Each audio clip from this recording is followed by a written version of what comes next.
मुंबई की सुनसान सड़कों पर एक लड़की बेतहाशा दौड़े जा रही थी। इस वक्त उसकी सांसें बहुत तेज चल रही थी।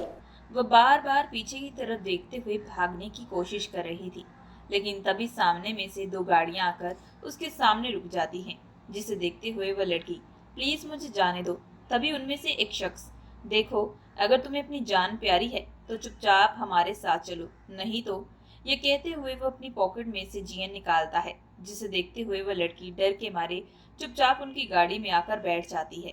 फिर आधे घंटे के बाद दोनों गाड़ियां एक बड़े से फार्म हाउस के अंदर जाती हैं और कुछ देर के बाद वो गुंडे उस लड़की का हाथ पकड़कर उसे सीधा हॉल में बैठे हुए एक शख्स के सामने लेकर जाते हैं, जो बड़ी ही खूंखार निगाहों से उस लड़की की तरफ देख रहा था। तभी वह शख्स उस लड़की के बेहद नजदीक आकर, तुम्हें कहा था ना कि मेरे भाई का इलाज करो, जब तक मेरा भाई ठीक नहीं होता तुम यहाँ से नहीं जा सकती।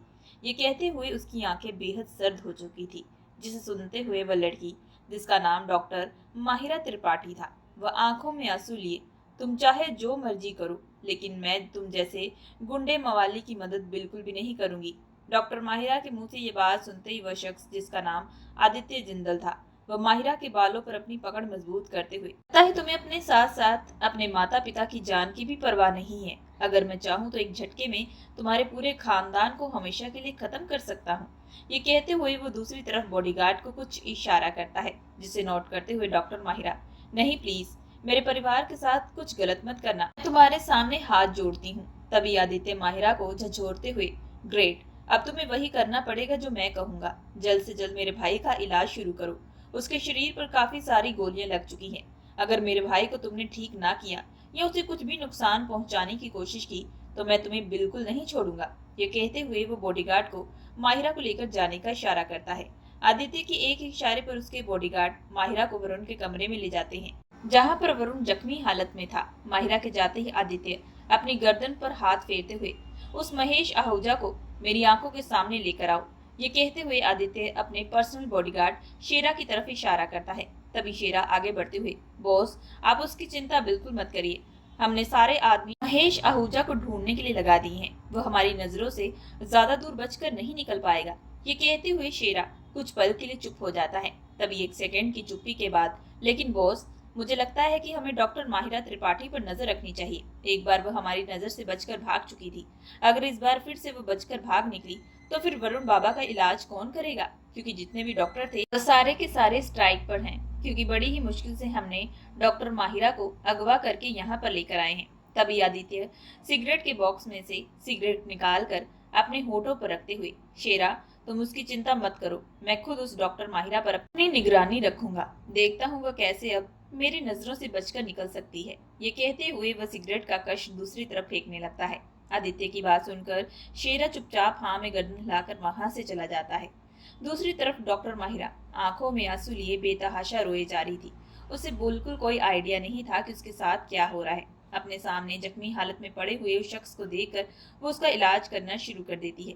बेशक उसके साथ जो हो रहा था वो बहुत ज्यादा गलत था, लेकिन ये उसका फर्ज था, क्योंकि वह एक डॉक्टर थी और मरीज की जान बचाना ये उसका पहला काम था। माहिरा वरुण का इलाज करना तो शुरू कर देती है, लेकिन तभी अचानक जोर से कमरे का दरवाजा खुलता है और आदित्य जिंदल तेज कदम बढ़ाते हुए सामने सोफे पर जाकर बैठ जाता है, जिसे देखते हुए माहिरा, अगर आपको अपने भाई की जान बचानी है तो आपको इस कमरे से जाना पड़ेगा। ये बात सुनते ही आदित्य अपने आईब्रो उचकाते हुए, और तुम्हें क्या लगता है मैं तुम्हारी ये बात मानूंगा? ये कहते हुए वह ठीक उसके बगल में आकर खड़ा हो जाता है, जिसे देखते हुए माहिरा, देखिए, मैं इस वक्त मरीज का इलाज कर रही हूँ, तो आप प्लीज चुपचाप कमरे से बाहर जाएं। आदित्य इसके आगे कुछ कहता कि तभी शेरा कमरे में आते हुए आदित्य को वहां से ले जाने लगता है। शेरा आदित्य का बहुत ही ज्यादा खास बॉडीगार्ड था, या फिर यूं कहे कि वो दोनों एक दोस्त की तरह थे। शेरा अच्छे से जानता था कि डॉक्टर की बात से आदित्य का गुस्सा और भी ज्यादा बढ़ सकता है, जिसे वरुण के इलाज में दिक्कत आ सकती है। इसी वजह से वह आदित्य को शांत करते हुए कमरे से बाहर ले जाता है। दूसरी तरफ आदित्य के बॉडीगार्ड शहर का चप्पा चप्पा छानने लगते हैं। उन्हें कैसे भी करके महेश जिंदल को आदित्य के सामने लेकर जाना था, और सबको पता था कि अगर उन्होंने ये काम ना किया तो शायद आदित्य उनके साथ कुछ गलत भी कर सकता है। डर की वजह से वह महेश आहूजा को ढूंढने की पूरी कोशिश करना शुरू कर देते हैं, क्योंकि आदित्य जिंदल कोई आम शख्स नहीं था, वह मुंबई का मोस्ट पॉपुलर अंडरवर्ल्ड का माफिया था, जिसे ब्लैक टाइकून के नाम से भी जाना जाता है। आदित्य जिंदल ने कम उम्र में ही माफिया इंडस्ट्री में अपनी एक खुद की पहचान बना ली थी। लेकिन इतनी कम उम्र में इतना मुकाम हासिल होने की वजह से उसके कई सारे दुश्मन भी बन चुके थे, जिसमें उसका सबसे बड़ा दुश्मन महेश आहूजा था, जो कि एक बिजनेसमैन तो था, लेकिन उसके साथ साथ वह गैर कानूनी कामों को अंजाम भी दिया करता था और वह कैसे भी करके आदित्य जिंदल को अपने रास्ते से हटाना चाहता था। सबसे बड़ा कारण तो यह था कि आदित्य ने आज से 10 साल पहले महेश आहूजा के बाप को इस दुनिया से हमेशा हमेशा के लिए खत्म कर दिया था, जिसका बदला लेने के लिए उसने आदित्य से झूठी दोस्ती का हाथ भी बढ़ाया। आदित्य जिंदल अच्छे से जानता था कि ये दोस्ती के बदले एक ना एक दिन उस पर जरूर वार करेगा, और ये बात तब साबित हुई जब आदित्य किसी दूसरे काम को अंजाम दे रहा था। तभी पीछे से वरुण, आदित्य का छोटा भाई, अभी अपने बड़े भाई की तरह एक बहुत ही बड़ा माफिया बनना चाहता था, जिसकी वजह से आदित्य के जाने से पहले ही कुछ आदमियों को लेकर वह महेश आहूजा के पास चला जाता है और आदित्य के काम को अंजाम देने लगता है। इस बारे में आदित्य को बिल्कुल भी कोई खबर नहीं थी, लेकिन दूसरी तरफ मौका पाकर महेश आहूजा अपनी बात का बदला लेने के लिए आदित्य के छोटे भाई वरुण को निशाना बना देता है। दूसरी तरफ जब आदित्य अपने काम में बिजी था, तब उसे ये खबर पता चलती है कि उसके छोटे भाई वरुण पर महेश आहूजा ने वार कर दिया है। इस खबर को सुनते ही आदित्य अपने छोटे भाई के पास जल्द से जल्द पहुंचता है, जहां पर वह जख्मी हालत पर जमीन पर बेहोश था, लेकिन उसके लफ्ज पर सिर्फ और सिर्फ अपने बड़े भाई आदित्य का नाम था। आज इतने सालों के बाद इतने बड़े माफिया की आंखों से आंसू झलक रहे थे। वह बेहद एक पत्थर दिल इंसान था। तभी आदित्य अपने छोटे भाई का सर अपने हाथों में रखते हुए, मैं तुझे कुछ भी नहीं होने दूंगा वरुण, ये कहते हुए वो अपने सारे बॉडीगार्ड की तरफ इशारा करते हुए, डॉक्टर का इंतजाम जल्द से जल्द करो, मेरे भाई का इलाज जल्द से जल्द होना चाहिए। आदित्य के एक इशारे पर सारे बॉडीगार्ड अस्पताल के चक्कर लगाने लगते हैं, लेकिन कहीं पर भी इन्हें कोई डॉक्टर नहीं मिल रहा था, क्योंकि आज से एक हफ्ते पहले जो लेडीज डॉक्टर के साथ वारदात हुई थी, उसके बाद सब डॉक्टर हड़ताल पर आ चुके थे। वह बस लेडीज डॉक्टर के लिए इंसाफ की गुहार लगा रहे थे, लेकिन अब तक उन्हें इंसाफ बिल्कुल भी नहीं मिला था। शेरा इस माहौल के बारे में अच्छे से जानता था। तभी वह अपनी गर्दन पर हाथ फेरते हुए, डॉक्टर का इंतजाम कैसे होगा? शेरा का यही कहना था कि तभी उसकी नजर बड़े से एक फार्म हाउस के बाहर से निकलती हुई एक लेडीज डॉक्टर पर गई, जो यहाँ पर किसी पेशेंट को चेक करने के लिए आई थी, या फिर यूं कहे कि ये पेशेंट शायद उसका कोई खास रिश्तेदार था, जिसकी वजह से वह इतनी देर रात घर से बाहर निकली थी। लेकिन शेरा को इन बातों से कोई मतलब नहीं था। वह मौके का फायदा उठाते हुए उस डॉक्टर को रास्ते से उठा लेता है। लेकिन दूसरी तरफ डॉक्टर माहिरा, उसे समझ में आ चुका था कि ये कोई आम इंसान नहीं है, ये लोग जरूर उसे कोई गलत काम करवा रहे हैं, जिसकी वजह से वह डर के मारे एक बार फिर से आदित्य के फार्म हाउस से भाग जाती है। लेकिन उसे नहीं मालूम था कि आदित्य के गुंडे उसे कैसे भी करके ढूंढ लेंगे। दूसरी तरफ मिसेस अंजलि त्रिपाठी फोन की तरफ देखते हुए, आखिर ये माहिरा फोन क्यों नहीं उठा रही? कितनी देर से मैं कॉल कर रही हूँ, ये कहती हुए सीधा हॉल में बैठे हुए अपने पति मिस्टर राजवीर त्रिपाठी के पास जाती है और आंखों में आंसू लिए, आपको हमारी बेटी की बिल्कुल भी चिंता नहीं। आपने टाइम देखा है कितना वक्त हो चुका है, हमारी बेटी अभी तक घर वापस नहीं आई। ये बात सुनते ही मिस्टर राजवीर त्रिपाठी, अरे बाबा तुम चिंता क्यों कर रही हो, हमारी बेटी बहुत बहादुर है, वह जरूर किसी पेशेंट की मदद करती होगी, खामखा तुम परेशान हो रही हो। ये कहते हुए वो दोबारा न्यूज की तरफ देखने लगते हैं। वही मिसेस अंजलि त्रिपाठी को कुछ गलत अनहोनी का एहसास होने लगता है। तभी वो अपने मन में, हे भगवान मेरी बेटी की रक्षा करना, ये कहते हुए उनकी आंखें नम हो जाती है। तभी दूसरी तरफ पूरे 2 घंटे के बाद माहिरा कमरे के बाहर आते हुए, देखिए मैंने इनके शरीर से सारी गोलियां निकाल दी हैं। लेकिन इसके आगे माहिरा कुछ कहती कि तभी आदित्य गुस्से से चिल्लाते हुए, लेकिन क्या, जरूर तुमने मेरे भाई का अच्छे से इलाज नहीं किया। आदित्य की बात सुनते ही माहिरा अपने माथे पर बल डालते हुए, एक तो मैं आपके भाई की जान बचा रही हूँ और ऊपर से आप मुझे ही कसूरवार बता रहे हैं। आपने देखा नहीं कि आपके भाई को कितनी गोलियां लग चुकी हैं, जिसकी वजह से उनका खून काफी बह चुका है। हमें इस वक्त खून की जरूरत है जो उनके साथ मैच हो। ये बात सुनते ही आदित्य, इतनी देर से तुम ये बात नहीं बता सकती थी। ये कहते हुए वह सीधा कमरे में जाता है और अपने भाई की तरफ देखते हुए, ये मेरा सगा भाई है, मैं इसे अपना खून दूंगा। आदित्य की बात पर माहिरा अपना काम करना शुरू कर देती है। तभी कुछ देर के बाद बॉडीगार्ड आदित्य के पास आकर, बॉस हमने शहर का चप्पा चप्पा छान मारा, लेकिन हमें महेश आहूजा के बारे में कोई खबर नहीं मिली, पता नहीं वो कहाँ छुप कर बैठा है। उस बॉडीगार्ड की बात सुनते ही आदित्य के माथे पर बल पड़ जाते हैं और वह गुस्से से दहाड़ते हुए, तुम लोगों को मैंने एक काम दिया था, लेकिन तुम लोगों से वह काम भी अच्छे से नहीं हो पाता। ये कहते हुए वो अपनी पॉकेट में से जिया निकालता है और बिना कुछ देखे उन लोगों को शूट कर देता है, जिसे देखते हुए माहिरा बेहद डर जाती है। इस वक्त उसके दिल की धड़कनें काफी तेज बढ़ चुकी थी। जिसे देखते हुए तुरंत उसकी चीख निकल जाती है। उसे नोट करते हुए आदित्य माहिरा के पास आकर उसे हिलाने की कोशिश करता है, लेकिन इससे पहले माहिरा तुरंत बेहोश होकर जमीन पर गिर जाती है।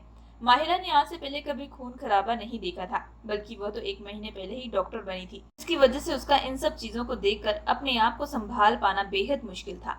आदित्य माहिरा को जमीन पर गिरता हुआ देख तुरंत अपने हाथ की ड्रिप निकालता है और माहिरा को उठाने की कोशिश करता है। होश न आने की वजह से आदित्य शेरा कौन सी डॉक्टर को उठा कर ले आया है, ये कहते हुए वो माहिरा को अपनी बाहों में उठा लेता है और सीधा उसे अपने कमरे में ले जाता है। आदित्य जिंदल बेशक एक माफिया जरूर था, लेकिन आज से पहले उसने कभी भी किसी लड़की के साथ अपनी नजदीकियां नहीं बढ़ाई थी।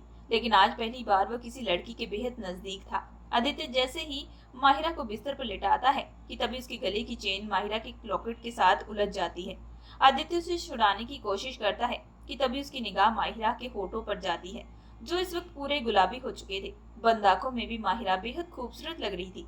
उसकी खूबसूरती देखकर कोई भी उस पर मनमोहित हो सकता था, जिसे देखते हुए आदित्य अपनी आंखें बंद कर लेता है और वह अपने आप पर कंट्रोल ना पाते हुए जैसे उसके होठ माहिरा के होठ से जुड़ने वाले थे कि तभी माहिरा खांसते हुए उठती है और उसकी नजर अपने बेहद नजदीक आए आदित्य पर जाती है और वह अपने आप को बचाते हुए आदित्य को एक जोरदार धक्का देती है, जिसे आदित्य दूसरी तरफ जा गिरता है। आदित्य इससे पहले कुछ कहता कि तभी माहिरा, तुम्हारी हिम्मत कैसे हुई मेरे करीब आने की? माहिरा की बात पर आदित्य सफाई देते हुए, देखो जो तुम सोच रही हो वैसा कुछ भी नहीं है, बल्कि मैं तो। इसके आगे आदित्य कुछ कहता कि तभी माहिरा बात को काटते हुए, मुझे बेवकूफ समझ के रखा है, मैं अच्छे से तुम्हारे इरादे समझ सकती हूँ। बेहोश हुई तो तुमने मेरा फायदा उठाना चाहा, तुम जैसे लोगों की मैं रग रग से वाकिफ हूँ। ये कहते हुए माहिरा गुस्से से आदित्य पर इल्जाम लगाना शुरू कर देती है। उसे नहीं मालूम था कि इस वक्त वह किस शख्स से बात कर रही है। वह चाहे तो एक झटके में उसे हमेशा हमेशा के लिए खत्म कर सकता है, पता नहीं क्यों, लेकिन आज आदित्य उसकी बात चुपचाप सुन रहा था। हालांकि उसने अपने हाथों की मुट्ठी बना ली थी। उसके चेहरे को देखकर ऐसा लग रहा था कि जैसे वह अपने गुस्से को दबाने की कोशिश कर रहा है। दूसरी तरफ माहिरा बड़बड़ाते हुए, मैं तुम्हारे भाई की जितनी मदद कर सकती थी मैं कर चुकी हूँ, अब मेरा पीछा छोड़ दो और मुझे जाने दो। ये कहते हुए माहिरा कदम बढ़ाते हुए जैसे ही आगे की तरफ बढ़ने वाली थी कि तभी उसका पैर आदित्य के पैर से लड़खड़ा जाता है और वह गिरने वाली थी कि मौका पाकर आदित्य उसे अपनी बाहों में भर लेता है, जिसे देखते हुए माहिरा को आदित्य पर बेहद गुस्सा आता है। वह तुरंत बिना देखे आदित्य के चेहरे पर एक जोरदार थप्पड़ जड़ती है। थप्पड़ की गूंज इतनी तेज थी कि पूरे फार्म हाउस में घूमती है और तुरंत सारे बॉडीगार्ड कमरे के बाहर आकर अपनी जीएन माहिरा की तरफ तान देते हैं। अपनी तरफ जीएन ताने हुए देखकर माहिरा को अंदर ही अंदर डर लगने लगता है। इससे पहले बॉडीगार्ड शूट करते कि तभी आदित्य अपना एक हाथ आगे बढ़ाते हुए लोगों को जाने का इशारा करता है, जिसे देखते हुए शेरा, लेकिन बॉस इस लड़की ने तो आपके साथ। इसके आगे शेरा कुछ कहता कि तभी आदित्य, डॉक्टर से मैं अपना हिसाब खुद ले लूंगा। ये कहते हुए वो उन्हें जाने का इशारा करता है। आदित्य के एक इशारे पर सारे बॉडीगार्ड वहां से चले जाते हैं। आदित्य गुस्से से कमरे को दरवाजे को बंद करते हुए माहिरा की तरफ कदम बढ़ाने लगता है। तभी माहिरा अपने कदम पीछे करते हुए, देखो जहां हो वहीं रुक जाओ, नहीं तो तुम्हारे लिए अच्छा नहीं होगा। ये कहते हुए वो सीधा दीवार के साथ जा लगती है। तभी आदित्य माहिरा के बेहद करीब आकर और खतरनाक वॉइस में, जो मेरे साथ ये तुमने हरकत की है इसका हर्जाना तुम्हें भुगतना पड़ेगा। आदित्य की बात पर माहिरा, क्या मतलब है तुम्हारा? तभी आदित्य, मतलब यही। ये कहते हुए आदित्य की नजर माहिरा के होठों पर जाती है, जिसे नोट करते हुए माहिरा अपने आप को जैसे ही बचाने वाली थी कि तभी आदित्य माहिरा के दोनों तरफ हाथ रखते हुए तुरंत उसके होठों पर अपने होठ सटा देता है। इस वक्त वो बेहद पैशनेट तरीके से उसे किस कर रहा था। माहिरा अपने आप को बचाने की कोशिश करती है, इसकी वजह से उसके नाखून आदित्य की गर्दन पर लगते हैं, लेकिन आदित्य इस वक्त बेइंतहाशा गुस्से में था, इसकी वजह से उसे सांस लेने में भी दिक्कत होने लगती है। फिर करीब 10 मिनट तक आदित्य उसे बेइंतहाशा किस कर रहा था कि तभी उसके कानों पर माहिरा की आवाज आती है, जिससे साफ पता चल रहा था कि माहिरा को सांस लेने में तकलीफ हो रही है। एहसास होते ही आदित्य तुरंत माहिरा से दूर हो जाता है। माहिरा अपने आप को संभालते हुए वही घुटनों के बल गिर जाती है और आंखों में बेतहाशा आंसू लिए, ये तुमने ठीक नहीं किया, मैं इसका बदला तुमसे जरूर लूंगी। तभी आदित्य गुस्से से माहिरा की तरफ देखते हुए, पहले मैं तो अपनी बेइज्जती का बदला ले लूं। ये बात पर माहिरा इससे पहले कुछ कहती कि तभी पलक झपकते ही आदित्य माहिरा का हाथ पकड़कर उसे सीधा बिस्तर पर पटक देता है, जिससे माहिरा बिस्तर पर जा गिरती है। इससे पहले माहिरा अपने आप को बचाने की कोशिश करती कि तभी आदित्य माहिरा के दोनों हाथों पर अपनी पकड़ मजबूत कर लेता है और एक झटके से उसकी इज्जत को तार तार करना शुरू करता है, जिसकी वजह से माहिरा दर से कराने लगती है और अपनी जान की भीख मांगती है। लेकिन इस वक्त आदित्य पर नफरत का एक जुनून सवार हो चुका था, क्योंकि आज से पहले कभी भी किसी की हिम्मत नहीं थी कि आदित्य जिंदल पर हाथ उठा सके। लेकिन माहिरा एक ऐसी पहली लड़की थी जिसने आदित्य पर हाथ उठाकर बहुत बड़ी गलती कर दी थी। फिर करीब पूरे 15 मिनट के बाद धीरे धीरे आदित्य के जज्बात बढ़ने लगे थे और वह धीरे धीरे उसमें खोने लगा था, जिसकी वजह से वो माहिरा में पूरी तरीके से समाने लगा। दूसरी तरफ माहिरा अपने आप को बचाते हुए अब हार चुकी थी। उसमें इतनी हिम्मत नहीं थी कि वह आदित्य को अपने से दूर करे, क्योंकि पिछले आधे घंटे से आदित्य उसके साथ अपनी मनमानियां किए जा रहा था, जिसके कारण उसके पूरे शरीर में उसे दर्द का एहसास होने लगता है। हालांकि उसकी आंखों से लगातार आंसू बह रहे थे। कुछ देर बाद अपनी नफरत और जज्बातों को ठंडा करते हुए आदित्य सीधा वॉशरूम में चला जाता है और माहिरा वही बिस्तर पर लेटी फूट फूट कर रोने लगती है। उसने बिल्कुल भी नहीं सोचा था कि आज उसकी जिंदगी इस कदर बदल जाएगी। वह उसकी आंखों के सामने बार बार उसके माता पिता का चेहरा नजर आ रहा था। दूसरी तरफ डॉक्टर माहिरा के फार्म हाउस में उनके ना आने के कारण उनके माता पिता अब काफी ज्यादा परेशान हो चुके थे। यही लगने लगा था कि शायद डॉक्टर माहिरा एक और पेशेंट का इलाज करने के लिए गई है, जिसकी वजह से उन्हें आने में देरी हो चुकी है। लेकिन काफी देर के इंतजार के बाद अब उन्हें अंदर ही अंदर बेचैनी होने लगी थी और ये डर सताने लगा था कि कहीं उनकी बेटी के साथ कुछ गलत तो नहीं हो चुका। तभी मिसेस अंजलि त्रिपाठी गुस्से से चिल्लाते हुए, मैंने तो आपको बार बार मना भी किया था माहिरा को घर से बाहर मत जाने दे, लेकिन आप कहाँ मेरी सुनने वाले थे। आपको तो अपनी लाडली बेटी की बात सुननी थी। ये कहते हुए वह आंखों में आंसू लिए बेतहाशा रोने लगती है। दूसरी तरफ डॉक्टर माहिरा अकेली उस बिस्तर पर लेटी हुई फूट फूट कर रो रही थी। हालांकि करीब 2 घंटे तक वह लगातार रोए जा रही थी। उसकी हालत पूछने के लिए यहाँ पर कोई भी नहीं था, क्योंकि आदित्य अपनी मनमानियां करते हुए कब का वहां से जा चुका था और एक बार भी उसने पलटकर माहिरा को बिल्कुल नहीं देखा था। तभी कुछ देर के बाद वह अपने आप को संभालते हुए, नहीं, मैं इतनी कमजोर नहीं पड़ सकती, मुझे कैसे भी करके यहाँ से निकलना पड़ेगा, ये कहते हुए वो उठने की कोशिश करती है कि तभी उसे अपने शरीर में एक दर्द का एहसास होता है। लेकिन वो अपने दर्द पर ना ध्यान देते हुए वहां से भागने की कोशिश करने लगती है। इस वक्त रात के पूरे 2 बज चुके थे। माहिरा को यही लग रहा था कि शायद इतनी रात को सब लोग गहरी नींद सोते होंगे और यही वक्त है जब उसे यहाँ से भाग जाना चाहिए। ये सोचते हुए माहिरा धीरे धीरे कदम बढ़ाते हुए बाहर मेन गेट की तरफ चली जाती है। उसे अंदर ही अंदर लगने लगा था कि वह यहाँ से भागने में बस कामयाब होने ही वाली है कि तभी पीछे से कोई उसके कंधे पर आकर हाथ रख देता है। ये हाथ एक हट्टे कट्टे नौजवान शख्स का था और वह पहचाना भी उसे माहिरा को लग रहा था। माहिरा जैसे पीछे की तरफ देखती है तो उसके सामने आदित्य जिंदल खड़ा था, जिसके साथ उसका बॉडीगार्ड शेरा भी मौजूद था। आदित्य कुछ कहता कि तभी शेरा, बॉस मैंने कहा था ना, ये डॉक्टर कभी भी हमें धोखा दे सकती है, इसी वजह से मैंने इस पर निगरानी रखी थी। ये कहते हुए शेरा गुस्से से माहिरा का जैसे ही हाथ पकड़ने वाला था कि आदित्य तेज आवाज में, रुक जाओ। आदित्य की आवाज से शेरा अपना हाथ पीछे कर लेता है। तभी शेरा, लेकिन बॉस इस डॉक्टर को सबक सिखाना बहुत जरूरी है। शेरा की बात सुनते ही आदित्य, हाँ तुमने सही कहा। ये कहते हुए आदित्य माहिरा का हाथ पकड़कर उसे सीधा वापस अपने कमरे की तरफ ले जाता है। माहिरा को इस वक्त आदित्य से बेहद डर लग रहा था। कुछ देर पहले ही आदित्य ने माहिरा के साथ जो किया था उसके बाद माहिरा बेहद डर चुकी थी। कमरे में जाते ही आदित्य माहिरा को बिस्तर पर धकेलते हुए, खबरदार, आज के बाद तुमने यहाँ से बाहर जाने के बारे में भी सोचा। आदित्य की बात सुनते ही माहिरा, क्या मतलब है तुम्हारा, क्या तुम मुझे कभी यहाँ से जाने नहीं दोगे।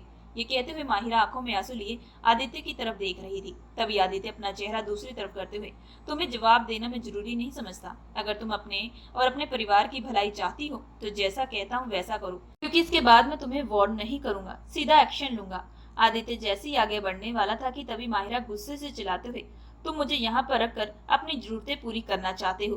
मैं तुम्हारे इरादे अच्छे से समझ पा रही हूँ, लेकिन इस बार ऐसा नहीं होगा। मैं तुम्हें अपने करीब नहीं आने दूंगी।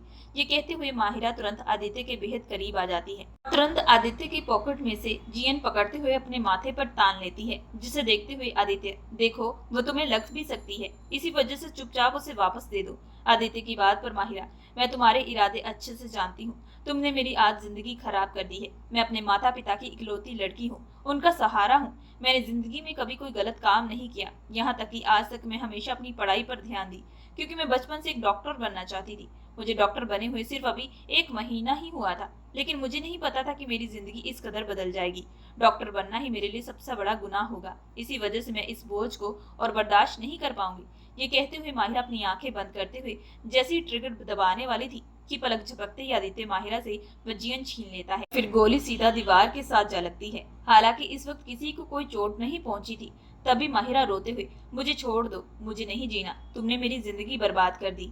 ये कहते हुए माहिरा फूट फूट कर रोने लगती है। आदित्य माहिरा को संभालते हुए उसे अपने गले से लगा लेता है, लेकिन करीब फिर 15 मिनट तक माहिरा सिसकियां मार मार कर रोते हुए यूं ही बेहोश हो जाती है।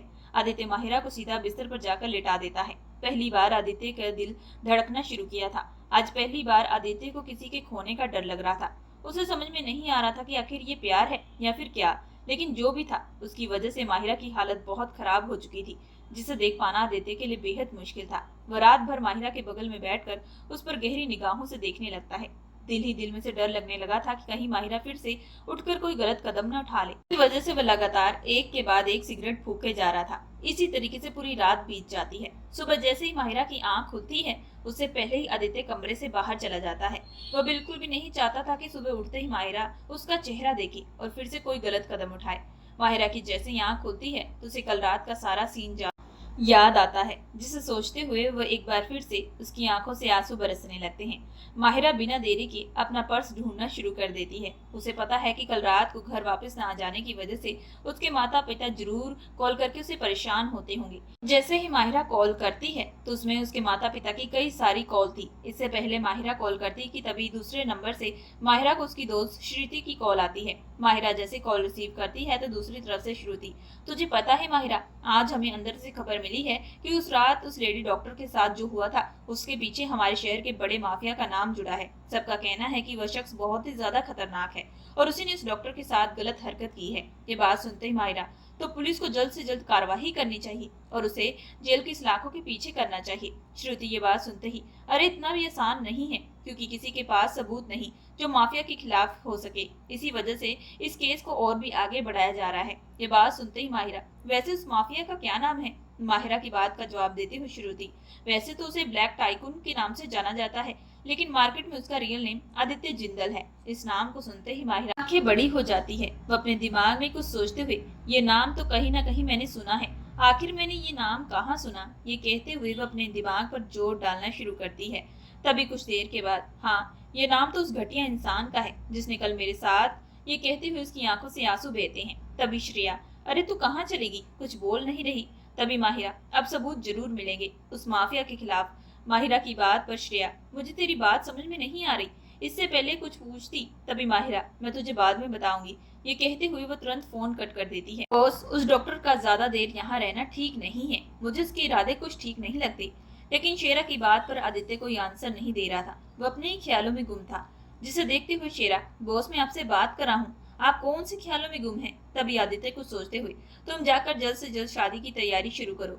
ये कहते हुए आदित्य कमरे से बाहर चला जाता है। इस वक्त उसके दिल और दिमाग में बहुत सारी बातें चल रही थी और वह सिगरेट का कश लेते हुए दूसरी तरफ देख रहा था। कुछ देर के बाद जैसे ही कमरे में अंदर एंटर करता है तो माहिरा को अपने सामने देखकर वह बेहद शांत हो जाता है। माहिरा से पहले कुछ कहती कि तभी आदित्य, कुछ देर के अंदर तुम्हें दुल्हन का जोड़ा भेजा जाएगा, जल्द से जल्द पहनकर तैयार हो जाना। ये बात सुनते ही माहिरा हैरान भरी नजरों से पूछने वाली थी कि तभी आदित्य, आज हमारी शादी है। शादी शब्द सुनते ही माहिरा के चेहरे के हाव भाव बदल जाते हैं और वह गुस्से से दहाड़ते हुए, मैं हरगिज तुमसे शादी नहीं करूंगी। माहिरा की बात सुनते ही आदित्य माहिरा के बेहद करीब आकर, तुम्हें शादी तो अब मुझसे ही करनी पड़ेगी, क्योंकि अब तुम पर सिर्फ और सिर्फ मेरा हक है। और वैसे भी कल रात को तुम कह रही थी ना कि मैं तुम्हारी जिंदगी खराब कर दी, तो लो अब मैं तुम्हारी जिंदगी आबाद भी कर रहा हूँ, तुम्हें अपना नाम देकर। इसी वजह से अब मैं तुमसे कोई बहस नहीं करना चाहता।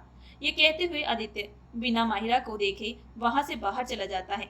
माहिरा कुछ सोचते हुए, अगर इस शख्स के खिलाफ मुझे सबूत चाहिए तो मुझे इससे शादी तो करनी ही पड़ेगी, लेकिन मैं माँ बाबा को क्या कहूंगी कि मैं कहाँ पर हूँ? कहते हुए उसके दिमाग में एक आइडिया आता है और वह बिना देरी के अपने माता पिता के नंबर पर कॉल लगाती है। दूसरी तरफ जैसे ही माहिरा की आवाज माहिरा के माता पिता को मिलती है तो वो रोते हुए, बेटी तुम कहाँ हो? तभी माहिरा उनको शांत कराते हुए, आप लोग मेरी चिंता बिल्कुल मत करें, बहुत बड़े मिशन में हूँ। ये बात सुनते ही मिसेस अंजलि जी कुछ सवाल करती कि तभी माहिरा, डैड प्लीज, आपने हमेशा मुझे कहा था ना कि आपकी बेटी बहादुर है, तो मॉम को प्लीज समझाएं कि मेरी चिंता बिल्कुल मत करें, मैं जहाँ भी हूँ सही सलामत हूँ, रात को बिल्कुल भी कॉल करने की जरूरत नहीं है, मैं खुद आपको कॉल करूंगी। ये कहते हुए माहिरा तुरंत कॉल कट कर देती है। तभी माहिरा आंखों में बेतहाशा नफरत लिए, आदित्य जिंदल, अब तो मैं जेल की सलाखों के पीछे करके ही रहूंगी, चाहे उसके लिए मुझे कुछ भी क्यों ना करना पड़े। करीब फिर आधे घंटे के बाद माहिरा दुल्हन का जोड़ा पहने हुए मंडप पर जाकर बैठ जाती है। इस वक्त उसके दिल में आदित्य के लिए बेतहाशा नफरत भरी थी। दूसरी तरफ आदित्य के दिल में उस रात के इंसिडेंट के बाद उसके दिल में माहिरा के लिए बेपनाह मोहब्बत पनपने लगती, की वजह से वह माहिरा को हमेशा अपने पास रखना चाहता था। फिर कुछ देर के बाद शादी पूरे तरीके से संपन्न हो जाती है और दोनों पति पत्नी के बंधन में बन जाते हैं। सुहागरात की रात माहिरा कमरे में बैठी हुई डरी और सहमी थी। इस वक्त उसे आदित्य से बेतहाशा डर लग रहा था। उसने आदित्य के खिलाफ सबूत ढूंढने के लिए उससे शादी तो कर ली थी, लेकिन उसे डर था कि आदित्य फिर से उसके साथ अपने रिश्ते ना कायम करे। इसकी वजह से उसके माथे से पसीने छूटने लगते हैं। तभी कुछ देर के बाद आदित्य कमरे का दरवाजा खोलते हुए कमरे के अंदर एंटर करता है। आदित्य को देखते ही माहिरा के दिल की धड़कनें बढ़ने लगती है। दूसरी तरफ आदित्य की नजर जैसे ही माहिरा पर जाती है तो वह सीधा उसके पास आकर बैठ जाता है। माहिरा दुल्हन के जोड़े में बेतहाशा खूबसूरत लग रही थी। उसकी खूबसूरती देखकर आदित्य उस पर मनमोहित होने लगता है और धीरे धीरे अपना प्यार उस पर लुटाना शुरू करता है।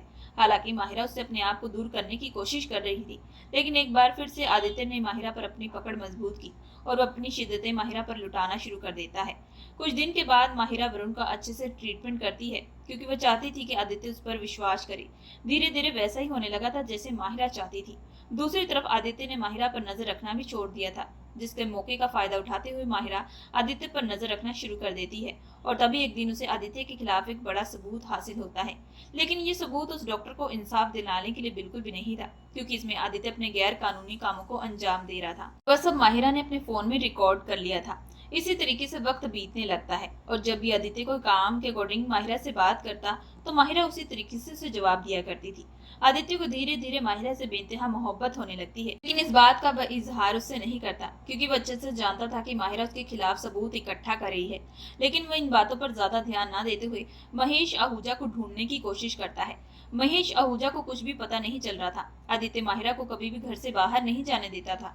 अगर कभी भी बाहर जाना चाहे तो उसके साथ उसके हमेशा बॉडीगार्ड रहते थे।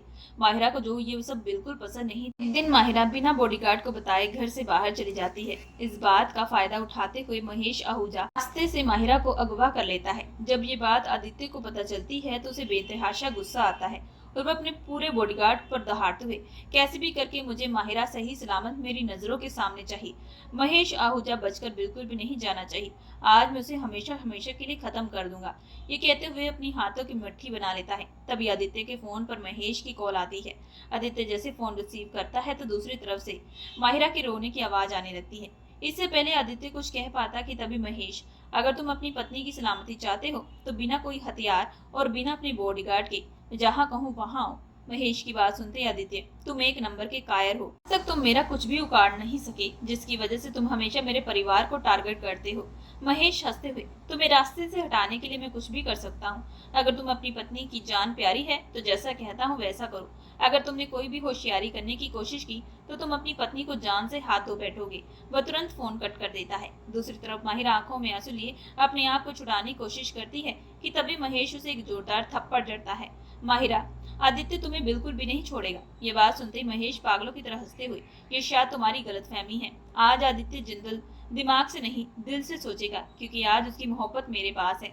ये बात सुनते ही माहिरा हैरान भरी नजरों से, मोहब्बत क्या मतलब है तुम्हारा? तभी महेश, मैं अच्छे से जानता हूँ कि आदित्य तुमसे बेइंतहा मोहब्बत करता है, जिसकी वजह से वह बिना हथियार के यहाँ पर हाजिर जरूर होगा। और जब उसके पास कोई हथियार नहीं होगा तब हम उस पर अपना हमला करेंगे। फिर उसे खत्म करके हम इस तरीके से एक से दो फायदे उठाएंगे। तभी माहिरा माथे पर बल डालते हुए उसे उकसाने की कोशिश करती है, जिसमें महेश आहूजा सारी बात बता देता है कि उसने ही वह डॉक्टर के साथ गलत किया था और ये सारा इल्जाम आदित्य पर डाल दिया कि सब लोग आदित्य के खिलाफ सबूत ढूंढने के लिए इकट्ठे हो जाएं और मौके का फायदा उठाते हुए मैं आदित्य को खत्म कर दूंगा और सबको यही बताऊंगा कि मैंने गैर कानूनी काम करने वाले शख्स माफिया को खत्म कर दिया है, जिसके बाद हर जगह मेरा नाम होगा और फिर किसी को भी सच्चाई नहीं पता होगी। इन सब के पीछे मैं हूँ।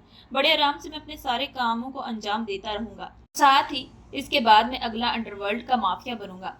ये कहते हुए वो अपनी खुशी जाहिर करने लगता है। इन बातों को सुनते ही माहिरा अपने मन, जिस शख्स के खिलाफ मैं सबूत ढूंढ रही थी, बल्कि वह गुनहगार तो है ही नहीं और गुनहगार तो मेरी आंखों के सामने है, ये कहते हुए उसकी आंखें बड़ी हो जाती है। तभी वह कुछ सोचते हुए, लेकिन आदित्य मुझे बचाने के लिए यहाँ पर जरूर आएंगे। अगर वह यहाँ पर आए तो ये शख्स उन्हें जिंदा नहीं छोड़ेगा। ये सोचते हुए माहिरा की आंखों से लगातार आंसू बहने लगते हैं और करीब ठीक आधे घंटे के बाद आदित्य माहिरा की आंखों सामने खड़ा हो जाता है। जिस बात का फायदा उठाते हुए महेश आदित्य को जमीन पर घुटनों के बल बैठने के लिए कहता है, जिसे देखते हुए महेश को बेहद खुशी महसूस होती है कि वह इतने बड़े माफिया को आज घुटनों के बल गिरा दिया है। जिसे देखते हुए माहिरा, आदित्य आप यहाँ से चले जाएं, ये शख्स आपको नहीं छोड़ेगा, कि बहुत बड़ी चाल है जिसके बारे में आप बिल्कुल नहीं जानते। ये कहते हुए माहिरा आदित्य को अपनी कसम देती है। अभी आदित्य आंखों में आंसू लिए, मैं तुम्हें यहाँ से लिए बगैर नहीं जाऊंगा, चाहे उसके लिए मुझे अपनी जान भी क्यों न देनी पड़े। तभी माहिरा आदित्य की तरफ आंखों में आंसू लिए, लेकिन आप ये सब क्यों कर रहे हैं? आप जानते हैं ना कि मैं आपसे कितनी नफरत करती हूँ।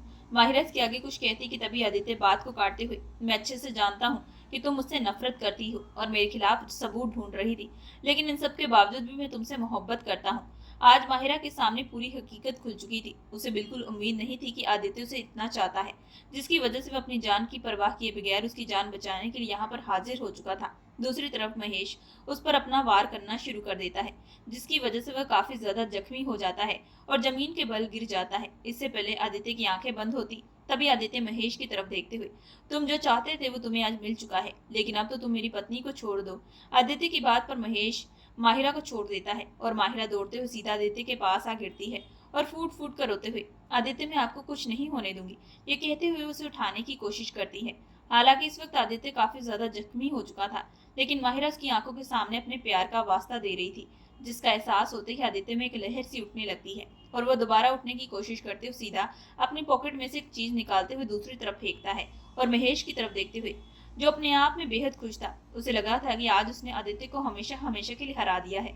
जिसे सुनते हुए आदित्य जिंदल को कोई भी हरा नहीं सकता, ये कहते हुए आदित्य के चेहरे पर मुस्कुराहट आती है।